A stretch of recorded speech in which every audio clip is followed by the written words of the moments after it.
안녕하세요. 영재교육 지도사 과정 김윤미입니다. 저와 함께 영재교육에 대해서 공부를 할 텐데요. 영재교육 지도사가 왜 생기게 되었는지 그 역할과 앞으로 영재교육 지도사가 나아가야 될 비전에 대해서 알아보도록 하겠습니다. 그럼 지금부터 1강을 시작하겠습니다. 자, 1강에서는요, 영재교육의 역사에 대해서 먼저 살펴볼 텐데요. 자, 영재교육의 제도와 정책. 첫 번째로 영재교육 관련된 제도와 정책의 변천 과정에 대해서 알아보겠습니다. 1980년대에는 영재교육의 어떤 실험과학 고등학교가 설립되었고요. 90년대에는 특수목적 고등학교와 속진형 영재교육 시기입니다. 영재교육에 대해서는 속진형과 심화형이 있는데요. 이때는 아직 속진형 영재교육 시기였고요. 2000년대라고 말씀을 드리고 있는데요. 2002년부터 영재교육진흥종합계획이 설립이 됩니다. 자, 1번으로 보시면요. 70년대에는 월반제도, 조기 입학, 5학년까지 학교를 다니다가 미리 중학교를 입학을 한다든지 그런 식으로 조기 입학 정도로 이루어졌었고요. 1980년대에 되어서 과학고등학교가 설립이 되었고 그러면서 이 영재 분야에 대해서 어떤 기초적인 연구가 시작되게 되었어요. 90년대에는 속진형 영재 교육의 제도적 기반 구축을 통해서 영재의 어떤 탁월한 능력이라든지 그런 능력을 발휘할 수 있는 그런 계기가 마련되었던 것이죠. 자, 그렇다면 이 영재교육 정책의 내용에 대해서 한번 살펴보겠습니다. 제가 앞전에 말씀드렸죠. 2002년도부터 1차 영재교육진흥종합계획이 시행이 되었어요. 자, 그래서 이 영재교육진흥종합계획은요.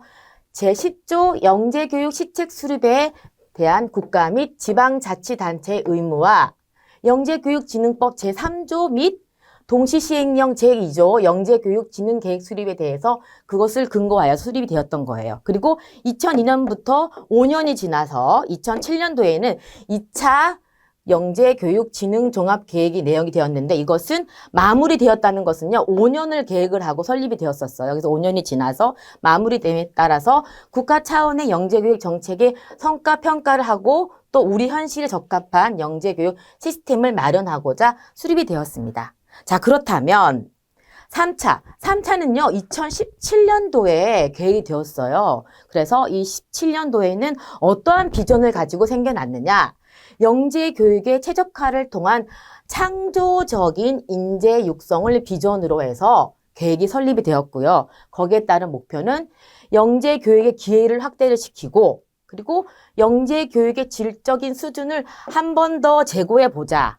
그리고 영재교육의 효과성도 강화시키자라는 취지에서 생겨나게 되었습니다. 그리고 이제 5대 분야와 17대 추진 과제가 있는데요.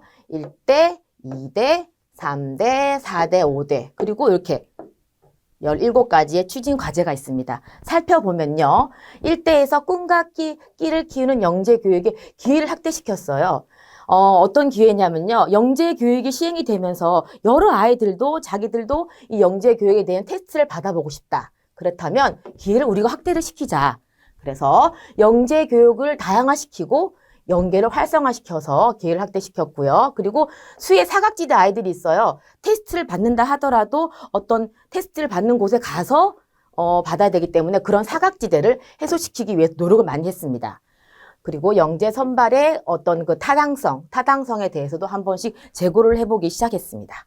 그리고 어떤 그 아이들이 테스트를 받는 영재 교육 기관이 있을 거 아니에요. 그 기관을 운영을 할 때 그 기간 내에 내실화에 대해서 한번 들여다보았는데요. 고등학교하고 대학교 간의 어떤 영재교육의 연계 체제를 강화시켰고요. 그리고 그 영재교육기관도 다양화되고 효율적이고 그런 식으로 한 번 더 살펴보게 되었어요. 그리고 당연히 그 지원되는 환경도 개선을 하였고요. 자, 그렇다면 수요자 중심의 영재교육과정은 어떤 것이냐? 프로그램을 말씀을 드리는 거예요. 학생에게 맞춰져 있는 그런 영재교육과정이 제공되도록 노력을 하였고 그리고 창의적이고 융합적인 영재교육, 그런 콘텐츠를 많이 개발하게 되었어요. 그리고 영재교육 프로그램의 구성이라든지 운영 방식이 있잖아요. 그런 것들을 또 업그레이드하기 위해서 개선을 시켰죠. 영재교육 프로그램 관리 체제에 대해서도 강화를 시켰습니다. 자, 그렇다면 그 영재교육 교육 프로그램이 좋은 프로그램이 있어도 우수 교원이 확보되지 않는다면 소용이 없겠죠. 그래서 우수 교원도 확보를 했고 지원도 강화를 시켰죠. 영재교육 교수 인력을 다양화시켰어요. 그래서 저희들이 이 지도사 자격증을 따서도 저희들 해당 사항이 이쪽에 되겠죠. 그리고 프로그램도 개발할 수가 있고요. 영재 교원의 전문성을 신장시키고 역량도 개발시키고 그런 교육을 많이 시키게 되었습니다. 영재교육 교원 지원의 어떤 환경도 개선을 하기 위해서 노력을 하였죠.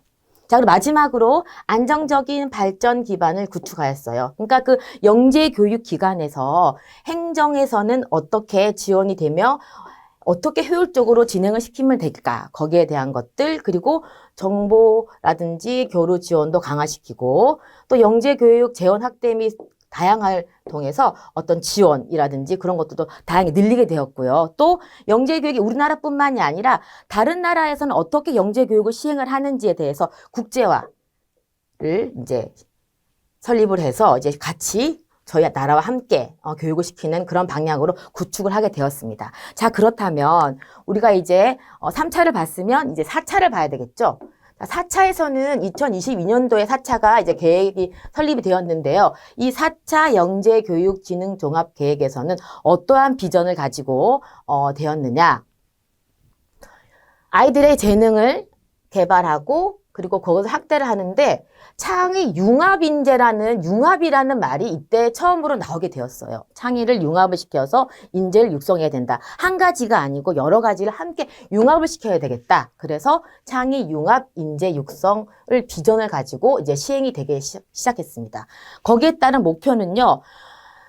이게 자꾸 아이들을 선발이 아니고 이 선발을 했을 때 이 아이들이 어떻게 교육을 시켜야 되는가 그 교육에 대한 패러다임으로 전환을 하게 되었고요. 그리고 다양한 학생에 대해서 다양한 학생이 있다면 그 영재에 대한 테스트도 다양해져야 되겠죠. 그래서 그 다양한 학생에 대한 맞춤형 선발 그리고 적합한 영재 교육 어떤 프로그램을 이제 제공을 하자 그런 목표였죠. 그리고 영재교육 연계성 확보로 교육의 연속성, 효과성도 한 번 더 자꾸 제고를 해보는 거예요. 이게 옳은 프로그램인지 옳은 방향인지 제고를 해보는 겁니다. 그리고 마찬가지로 영재교육 프로그램과 제고를 해도 훌륭한 교사가 없다면 소용이 없겠죠. 영재교육 담당 교원들에 대해서 어떤 전문성을 가능하고 프로그램이라든지 교육이라든지 그런 것들이 많이 생겨나게 되었어요. 그리고 효과적인 영재교육을 위해서 지원도 그 지원에 대해서도 한번 구축을 한번 해보자 해서 그런 목표에 따라서 4차가 생겨나게 된 것이죠. 자, 그렇다면 4차도 마찬가지로 5대 분야인데 17대 추진 과제에서 11대로 이제 변형되었습니다. 11가지가 있어요. 그러면 자, 1대, 2대, 3대, 4대, 5대 앞에 3차와 같아요. 한번 볼까요? 학생 수요 중심의 영재 교육을 통한 재능을 개발하게 되었는데요. 여기서 달라지게 되었어요. 희망하는 모든 학생들에게 기회를 제공하게 되었거든요. 그런데 물론 모든 학생들에게 기회가 제공이 되지만 교사에 관련된 교사가 100% 추천제를 시행을 하게 되었어요. 그래서 언제 이런 기회가 제공이 되느냐?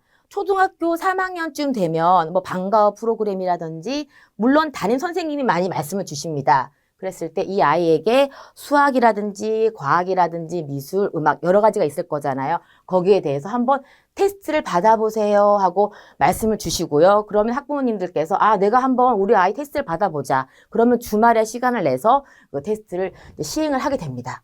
자, 맞춤형 영재 프로그램 운영을 지원을 하고 있고 또 프로그램에 따라 영재 교육 프로그램도 지원을 하게 되어 있어요. 자, 그렇다면 이 영재를 선발을 할 때 다양하게 제고가 되어야 되겠다. 예전에는 수학이나 과학이나 지능 쪽에 이렇게 많은 역할을 두었다면 이제는 예술 쪽으로도 다양하게 제고가 되고 있어요. 자, 그렇다면 다양한 선발 체계라고 했잖아요. 그런데 교사가 대부분 관찰을 해가지고 100% 추천을 하는 100% 교사 관찰 추천제가 시행이 되고 있고요. 영재교육 진입의 유연성이에요. 그러니까 특별한 재능을 보이는 아이들에게 상시적으로 테스트를 할 수 있도록 그렇게 진입을 유연성 있게 만들었죠. 자, 영재교육의 연계성 확보. 영재교육기관과 교육과정의 연계성을 강화시켰어요. 1단계가 시행이 되면 2단계가 가야 되는 거고 그 단계별로 올라가야 되는데 그 연계성이 무너진다면 많은 시간을 허비할 수밖에 없겠죠. 그래서 그 연계성에 대해서 강화를 시켰고요. 영재교육 성과관리 연계체제도 마찬가지로 구축을 해서 연계성을 확보하는 데 신경을 많이 썼습니다. 그리고 영재교육 담당 교원, 앞에도 말씀드렸다시피 저희들이 하는 역할, 담당 교원에게 많은 공부를 시키고 교육을 시켜서 전문성을 강화시켰죠. 교원의 전문성 신장 및 확보 방안을 모색을 하였고요. 담당되어져 있는 교원들에게도 어떤 지원적인 환경을 개선을 시켰어요. 자, 그리고 영재교육 지원 체계 구축은요. 부처 간의 협력 체계를 구축해서 각각 역할을 분담을 해서 조금 더 체계적으로 하였고요. 영재교육 지원 체계도 강화를 시키게 되었습니다. 자, 그렇다면요.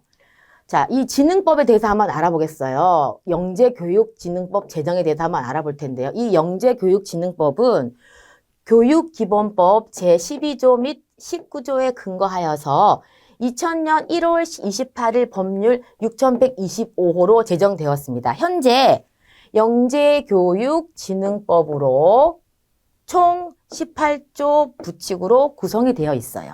자, 그렇다면 영재교육진흥법 시행령을 말씀드립니다. 언제부터 시행이 되었느냐?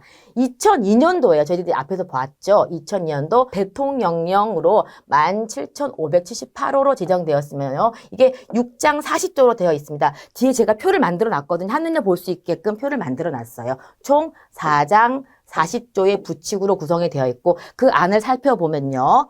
영재교육진흥위원회, 영재교육 대상자의 선정, 영재교육기관과 설립 및 설치, 그 다음에 영재교육기관의 운영, 그리고 특례자 선정 등으로 그 안을 보면 구성이 되어 있는데요. 자세한 내용의 표는 뒤에 나와 있다고 말씀을 드렸죠. 보시면 됩니다. 자, 그렇다면 그 입법 취지와 내용에 대해서 볼 텐데요. 입법 취지 살펴볼게요. 영재교육의 목적, 이 영재교육의 목적은 어떤 국가의 경쟁력을 강화하라는 국가의 측면이 있고요. 그리고 아이들에게 교육 기회를 제공하는 개인적인 측면이 있습니다. 이렇게 두 가지로 이루어져 있는데요.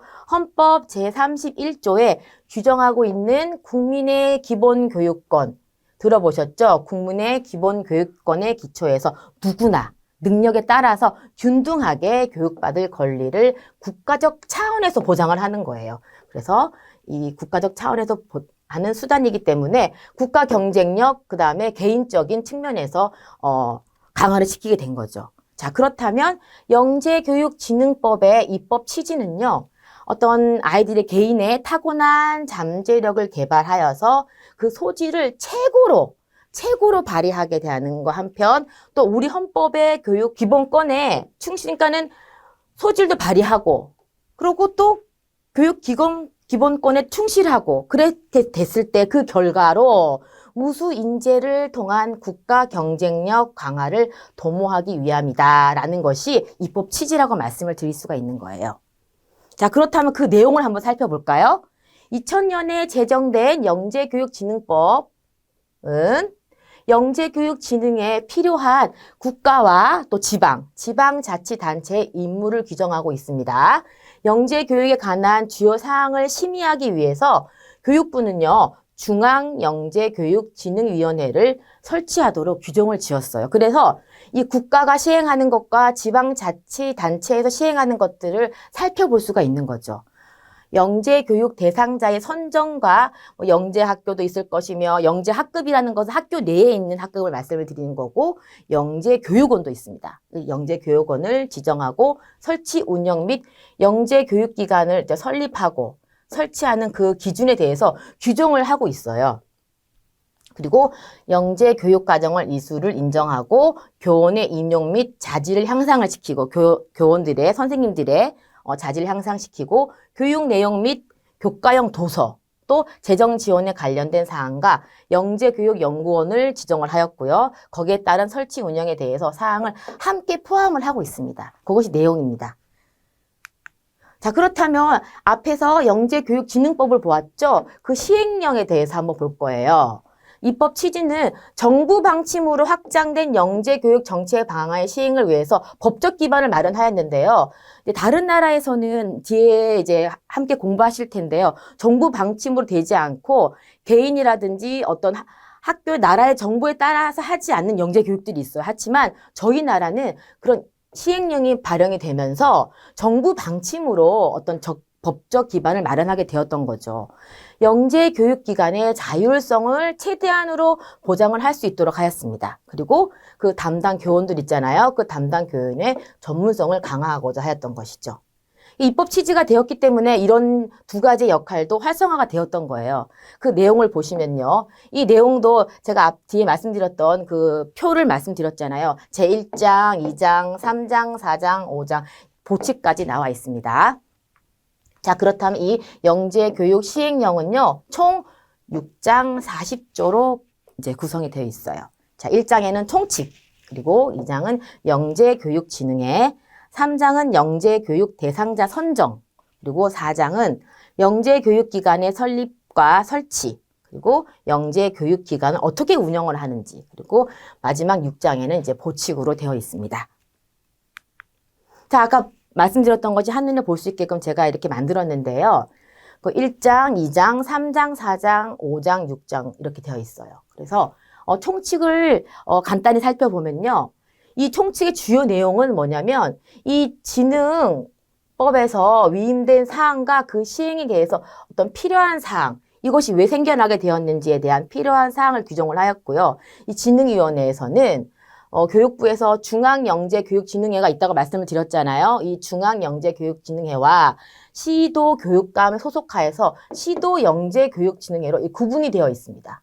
중앙과 시도로 구분이 되어 있죠. 그리고 그 대상자를 어떻게 선정을 하냐면 영재교육 대상자의 선정과 관련된 어떤 선정 기준은 영재학교의 입학 자격, 그 시기에 따라서 절차 어떻게 하면 입학을 할 수 있는 그 절차라든지 선정 심사위원도 있어야 될 거 아니에요. 심사위원회에 관한 그런 사항들을 규정을 짓고 있죠.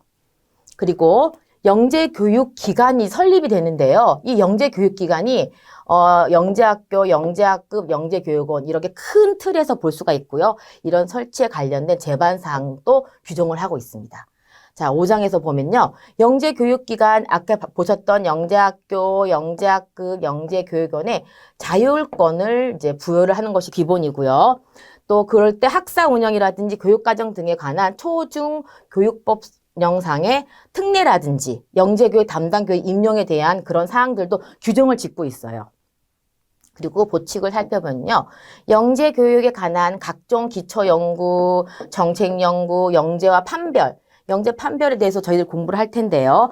영재와 판별, 그리고 영재교육 방법에 대한 연구, 개발 이런 것들에 대해서 어떤 기초 자료가 있어요. 기초 자료와 조사 등을 위해서 한국교육개발원, 한국과학기술원들을 영재교육 연구원들을 지정할 수 있도록 하였어요. 그리고 관계 중앙 행정기관의 장이 이제 필요한 경우에는 별도로 장을 이제 세워서 설치를 하거나 지정을 하게 되었던 것이죠. 자, 그렇다면 우리나라에서 영재 관련된 어떤 관련 부서는 어떤 것이 있는지 한번 살펴보겠습니다. 우리나라 영재 교육은 교육부에서 이제 창안되었고요. 교육부가 주도를 하고 그러니까 더 체계적으로 시행이 되겠죠. 교육부에서 실행하는 부서는 창의인재정책관의 교육과정정책과라고 말씀을 드릴 수가 있어요. 영재교육진흥에 관한 기본 정책을 수립하고 추진하는 역할을 하고 있습니다. 영재교육기관의 유형을 볼 텐데요. 우리나라에서 어떤 초등학교하고 중학교에서 영재교육기관을 이제 이 아이들을 위한 교육기관이 있고, 그리고 교육청에서 이제 주최하고 있는 영재교육원이 있고요. 대학 부설 영재교육기관, 그리고 방과후라는 것은 초등학교 아이들 교육과정을 이제 오전 시간에 마치고 나서 오후에 방과후로 가서 할 수 있는 영재학급도 따로 마련되어 있어요. 자, 뒤에 더 나오는데요. 보세요. 자, 그래서 주체가 교육청일 수도 있고 대학교일 수도 있습니다. 그렇게 보시면 돼요. 자, 이 유형 및 운영 현황을 한번 볼 텐데요. 교육청, 영재교육이 교육청, 주체가 교육청일 경우에 그 영재교육원과 영재학급, 전국의 16개 시도에서 운영 관리되고 있고요. 또 교육청에서 실시하는 영재교육원과 학교 단위에서 실시하는 영재 학급으로 되어 있어요. 그래서 학교에서 수업을 마친 다음에 이제 방과 후 프로그램을 가서 영재 학급이 따로 있거든요. 거기를 가서 아이들이 이제 그 프로그램에 따라서 공부를 할 수가 있어요. 근데 모든 학교에서 그렇다는 건 아닙니다. 그리고 이 영재 학급에서는 각 학교에서 이제 실시를 하고 있는데 어떤 학교에서는 또 내지는 이 영재학급을 필요로 하지 않는 학교도 있긴 있어요. 지방에나 이런 학교들 있잖아요. 그렇지만 대부분은 각 학교에서 이 영재학급을 실시를 하고 있어요. 그리고 지역 공동적으로 인근 일부 학교의 학생을 대상으로 학급을 구성을 하는 거죠. 무슨 말씀이냐면 어떤 이 학교에서 특징적인 영재학급이 있을 거예요. 뭐 수학이나 과학의 특징적인 영재학교가 있다면 다른 학교에서 공부를 마치고 그 학교에 연계를 해서 영재학급으로 들어가서 함께 이제 교육을 실시를 하는 것이죠. 자, 그리고 또 영재학급 외에 영재교육원이 있는데요. 자, 여기 영재교육원은 교육청 직속인 경우에는 교육청 직속에서 운영을 하고요. 뭐 과학고라든지 과학관에서는요, 이 과학고나 과학관에서 이제 운영을 할 수가 있어요. 교육청이 아닌 과학고등학교나 과학관들에서 이제 직속적으로 운영을 하고 있습니다.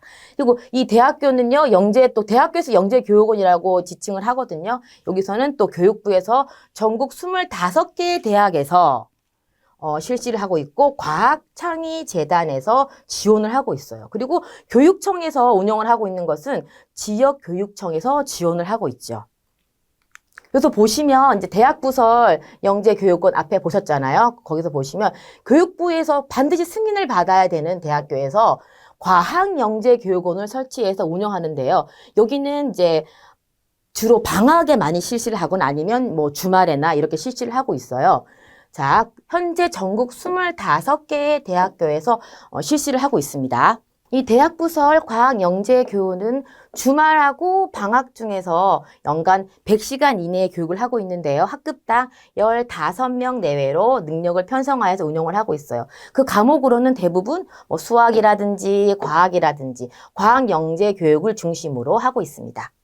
자, 그렇다면 그 대학에 소속 교수님이 계실 거잖아요. 그래서 그 소속 교수님 또는 지역 교사에서 교수님이나 교사가 와서 교육을 실시를 하고 있어요. 교육 과정은 기초 과정, 심화 과정, 사사 과정으로 되어 있으며 주로 12월에 아이들을 대상자를 선발을 하여서 교육을 이제 실시를 하고 있어요. 자, 그렇다면 이 외국의 영재 교육은 어떻게 시행이 되고 있느냐? 자, 미국을 살펴보면요. 폭이 넓고 다양한 형태의 영재 교육이 시행이 되고 있어요. 스탠퍼드 대학교의 터만 교수는 이 터만 교수가 영재 교육의 아버지라고 불리는 교수님이거든요. 교수는 프랑스의 비네 시몬 지능 검사를 미국판으로 표준화시킨 분입니다. 미국판으로 표준화시켜서 IQ 135 이상의 학생들을 대상으로 50년 동안 연구를 시행을 했었어요. 그리고 1957년 스푸트니크 충격 이후에 이 미국 교육이 변화를 하게 되었거든요. 그렇다면 72년대에는 이 말랜드 보고서가 굉장히 중요합니다. 이 말랜드 보고서는 영방정부, 주정부에서 영재 교육에 관심을 이렇게 기울이게 되었고 그 계기를 마련해 주게 되었던 것이죠. 그리고 심화교육, 속진교육, 학자들 이 세 가지에서 한번 볼 텐데요.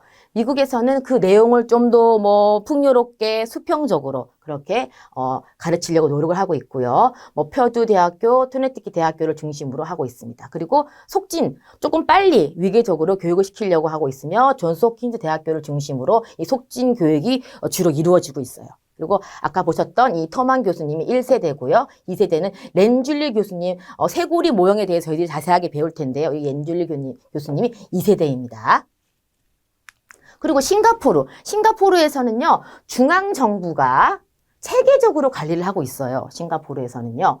79년도에서 이제 학급 제도를 실시하였고 1984년도에는 이 영재 교육안을 발표하였어요. 그래서 1990년대 맨파워 21이라는 국가 비전을 세우고 나서 인재를 점점 더 많이 양성을 하게 되었고 프로그램에 대해서도 다양하게 확대를 시행한 것은 2007년도입니다. 그렇다면 영재 교육에서도 이제 싱가포르에서 목표가 있겠죠. 6대 목표가 있는데요. 고등상호 능력 개발, 뭐 창의적인 생산을 개발해야 되겠다. 자기 주도적으로 사고를 할 수 있는 그런 태도를 발행해야 되겠다. 그리고 학생의 자아 개념과 자기 성취에 대해서 포부를 신장을 시켜서 아이들에게 힘을 실어주는 그런 역할이 있고요. 사회적 양심과 사회 헌신적으로 봉사하려는 태도, 마찬가지로 신장시키려는 목표, 그리고 지도자 적인 어떤 자질도 한번 보면서 그걸 함양하기 위해서 이렇게 6개의 목표를 두고 이제 시행을 하고 있습니다. 그리고 이 영재교육의 싱가포르의 특징이 무엇이냐면요. 이 선발 원칙은 뭐 다문화라든지 인종 등을 고려한 접근, 기획, 균등을 많이 강조를 하고 있어요. 그리고 한 가지 이상이 아니고 여러 가지 뭐 지능지수 플러스 뭐 창의성, 아니 예술성 이런 것들 다양한 능력을 고려해서 하고 있고요. 평가팀에 의해서 판단을 하여서 그 아이들을 선발을 하거든요. 선발을 위한 기준과 제도도 아주 조화롭게 이루어지고 있다고 합니다. 단 한 번의 기회가 아니고요. 뭐 한 번 하여서 아이가 조금 지능이 원치 않다고 하더라도 또 여러 차례 선발을 통해 가지고 그 아이들의 능력을 이렇게 이끌어주는 그런 역할을 하는 거죠. 특징으로 살펴보면요. 정규 교육 과정 속에 영재 교육이 포함이 되어 있어요.